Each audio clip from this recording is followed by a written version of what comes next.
Hello everyone, I am Dr. Krantadarshi Sindal, Assistant Professor Sociology, Government College Alur, District District Ratlam.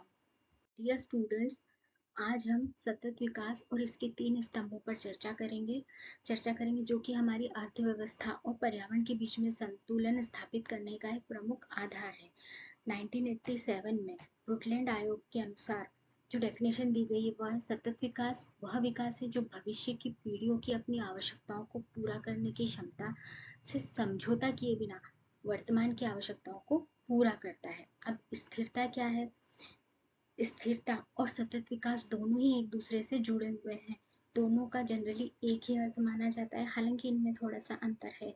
जैसे कि स्थिरता को यदि हम एक दीर्घकालिक लक्ष्य मान लेते हैं, तो सतत विकास उस प्रक्रियाओं और मार्गों को दर्शाता है जिससे इस लक्ष्य को प्राप्त किया जा सकता है। मीन्स किसी वस्तु, समाज या तंत्र के संतुलित और व्यवस्थित बने रहने से है, अर्थात हमारे ग्रह को रहने योग्य बनाए रखना। अब सतत विकास को तीन प्रमुख स्तंभों में डिवाइड किया गया है। फर्स्ट इज आर्थिक स्थिरता, सेकंड सामाजिक स्थिरता एंड थर्ड इज पर्यावरणीय स्थिरता। इन तीनों के बीच में संतुलन बनाना सतत विकास की एक पूंजी है। अब हम इन तीनों स्तंभों पर विस्तार से चर्चा करेंगे। फर्स्ट इज आर्थिक स्थिरता। आर्थिक स्थिरता का तात्पर्य उस संरचना से है जो लंबे समय तक विकास और संपन्नता को बनाए रखने में सक्षम हो। इसका लक्ष्य है आर्थिक संसाधनों का कुशल उपयोग, बेहतर और अधिक उपयोगी उत्पादों का आविष्कार जिससे कि पर्यावरण को कोई क्षति ना पहुंचे। दीर्घकालिक आर्थिक विकास, निवेश और ऋण नीतियों को सतत विकास के लक्ष्यों को ध्यान में रखकर संदर्भित किया जाए।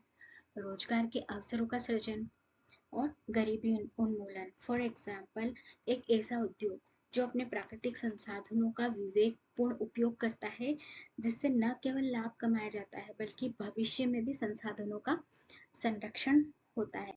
नेक्स्ट इज सामाजिक सामाजिक स्थिरता। सामाजिक स्थिरता से आशय ऐसे समाज से है जो न्यायपूर्ण, समावेशी और समानता पर आधारित हो। इसका उद्देश्य सभी समुदायों को समृद्ध करना और सामाजिक अधिकारों, समानता और कल्याण पर ध्यान केंद्रित करना है। अब इसके अंतर्गत जीवन की उच्च गुणवत्ता को बढ़ावा देना और समाज के सभी सदस्यों की आधारभूत आवश्यकताएं जैसे शिक्षा, स्वास्थ्य, रोजगार, संसाधन सुरक्षा पूर्ण हो।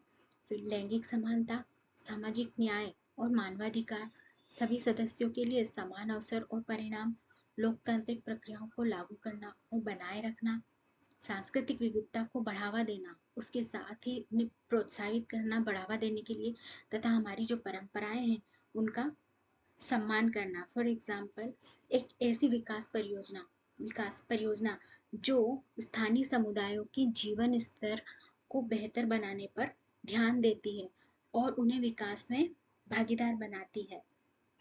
नेक्स्ट इज पर्यावरणीय स्थिरता। पर्यावरणीय स्थिरता का उद्देश्य है पर्यावरण के संतुलन को बनाए रखना ताकि प्राकृतिक संसाधनों का अत्यधिक दोहन और पर्यावरण प्रणाली जो है हमारी दीर्घकाल तक सुरक्षित रहे। ये बताता है कि पर्यावरण एवं प्राकृतिक संसाधनों का संरक्षण हो और उसका बुद्धिमानी से उपयोग हो। अवशिष्ट और प्रदूषण को कम करना तथा पर्यावरणीय तनाव जैसे कि ग्रीन हाउस उत्सर्जन में कमी लाना, पारिस्थितिक तंत्र का संतुलन बना रहे, जैव विविधता की रक्षा हो, जलवायु के अनुकूल बनना और उसे कम करने में सहायता करना। जैसे एक ऐसा कृषि मॉडल जो खेती जैविक खेती और पानी के संसाधनों को संरक्षित उपयोग को बढ़ावा देता है। अब इन तीनों स्तंभों के बीच में संतुलन कैसे स्थापित हो? सतत विकास तभी संभव है जब ये सामाजिक, आर्थिक और पर्यावरणीय स्तंभों के बीच में संतुलन बना रहे। फॉर एग्जाम्पल, यदि कोई विकास परियोजना को हम बात करते हैं, वो आर्थिक रूप से लाभप्रद है लेकिन वो पर्यावरण को उससे नुकसान हो रहा है तो हम उसे सतत नहीं कह सकते। यदि कोई परियोजना समाज के किसी बड़े हिस्से को फायदा होता है किसी परियोजना से, लेकिन पर्यावरण और आर्थिक संसाधनों को उससे नुकसान पहुंचता है, तो इसे हम अस्थिर अस्थिर मानेंगे। इसे हम इस रेखा चित्र के माध्यम से समझ सकते हैं। जब हम जब हम सामाजिक स्थिरता जब हम सामाजिक स्थिरता, समाज और पर्यावरण की बात करते हैं सॉरी पर्यावरण की बात करते हैं, उनके बीच में अंतःक्रिया और संबंधों की बात करते हैं, तो ये संबंध स्वस्थ होने चाहिए। जब हम पर्यावरण और अर्थव्यवस्था की बात करते हैं, तो इनके बीच संबंधों की बात करते हैं, तो वो उचित परिणाम देने वाले होना चाहिए। किंतु जब हम सामाजिक स्थिरता और अर्थव्यवस्था की बात करते हैं, तो दक्षतापूर्ण संबंध होने चाहिए। कुल मिला के यदि हम परस्पर स्वस्थ, उचित और दक्षतापूर्ण सतत विकास चाहते हैं, तो इन तीनों का आपस में संतुलन होना जरूरी है। अब इस संतुलन के लिए क्या जरूरी है? इस संतुलन के लिए क्या आवश्यक है? दीर्घकालिक सोच और योजनाएं, संसाधनों का विवेकपूर्ण उपयोग और सभी हितधारकों की भागीदारी और सहमति। सतत विकास के तीनों स्तंभ जैसा कि सतत विकास के तीनों स्तंभ एक दूसरे पर निर्भर हैं। एक स्तंभ के बिना दूसरे दो कमजोर हो जाते हैं। इसलिए हमें सतत विकास के हर पहलू को हर दृष्टिकोण से देखना चाहिए। यह भविष्य की पीढ़ियों का एक स्वस्थ, समृद्ध और न्यायपूर्ण दुनिया देने की दिशा में हमारा एक महत्वपूर्ण कदम हो सकता है। अब सतत विकास के तीन स्तंभों का आपसी संबंध, जैसा कि हमने देखा, सतत विकास के ये तीनों स्तंभ जो है, आर्थिक, सामाजिक और पर्यावरण से आपस में गहरे रूप से जुड़े हुए हैं। इन स्तंभों को अलग अलग हम नहीं देख सकते, अलग अलग नहीं देखा जा सकता। एक स्तंभ में अस्थिरता होने पर बाकी दो स्तंभ जो है उन पे इसका गहरा असर पड़ता है। अब हम तीनों स्तंभों के बीच में आपसी संबंध के बारे में चर्चा करेंगे।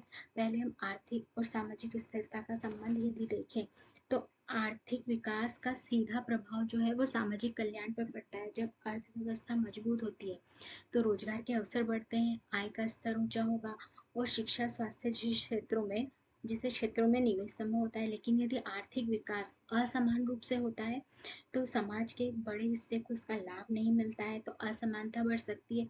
इससे समाज में अस्थिरता आती है। इसलिए यह जरूरी है कि आर्थिक नीतियां समाज के सभी वर्गों को ध्यान में रखकर बनाई जाए। नेक्स्ट, सामाजिक और पर्यावरणीय स्थिरता का संबंध। एक स्वस्थ समाज के लिए एक स्वच्छ पर्यावरण होना जरूरी है। यदि किसी समाज के लोग प्रदूषित वातावरण में रहते हैं, तो उनकी सेहत प्रभावित होगी, उससे उनकी जीवन की गुणवत्ता भी गिरेगी।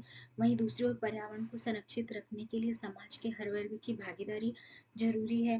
पर्यावरण को बचाने के लिए लोगों को जागरूक करना, उनके अधिकारों और कर्तव्यों के बारे में उन्हें बताना और समाज के जो हाशिए पर खड़े लोग हैं उनको विकास का हिस्सा बनाना जरूरी है। थर्ड इज आर्थिक और पर्यावरणीय स्थिरता का संबंध। आर्थिक विकास और पर्यावरणीय संरक्षण के बीच सामंजस्य बनाना आज के समय की सबसे बड़ी चुनौती है। तेजी से होते औद्योगिकीकरण और शहरीकरण के कारण प्राकृतिक संसाधन जो है उन पे दबाव बढ़ता जा रहा है। जल, वायु, भूमि प्रदूषण, वनों की कटाई, जीवाश्म ईंधन के अत्यधिक उपयोग से पर्यावरण पर नकारात्मक प्रभाव पड़ रहा है। इसलिए हमें ऐसे आर्थिक मॉडल की आवश्यकता है जो प्राकृतिक संसाधनों का विवेकपूर्ण उपयोग करे और दीर्घकालिक पर्यावरणीय स्थिरता को बढ़ावा दे। अब हम सतत विकास के समक्ष को हासिल करने में क्या चुनौतियां आती हैं, उनका समाधान निकालना जरूरी है। तो ये चुनौतियां आती है वो है, पहली है आर्थिक असमानता। आर्थिक असमानता सतत विकास के मार्ग में एक बहुत बड़ी बाधा है। कुछ क्षेत्रों में तेजी से विकास हो रहा है और कुछ क्षेत्र विकास की मुख्य धारा से बाहर रह जाते हैं। गरीबी और असमानता के चलते समाज का एक बड़ा हिस्सा इससे वंचित रह जाता है। इसके समाधान के लिए समावेशी आर्थिक नीतियां अपनानी होंगी जो समाज के सभी वर्गों को लाभान्वित कर सके।